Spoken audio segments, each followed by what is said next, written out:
Hello everyone, welcome to my channel Initial Solution. Today in this tutorial I am going to show you how to clear cache on Spotify.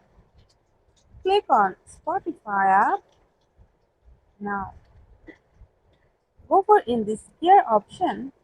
Here scroll down.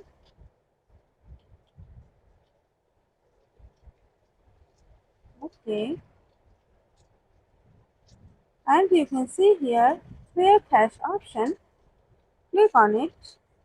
Click on clear cache and your cache has been cleared.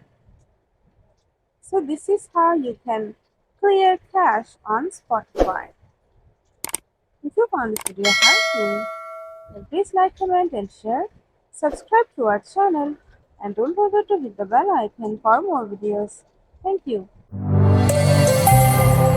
This video is sponsored by Xirosoft. Xirosoft offers graphic design, UI UX design, digital marketing, and web development. Elevate your brand with Xirosoft today. For more details, check the description box.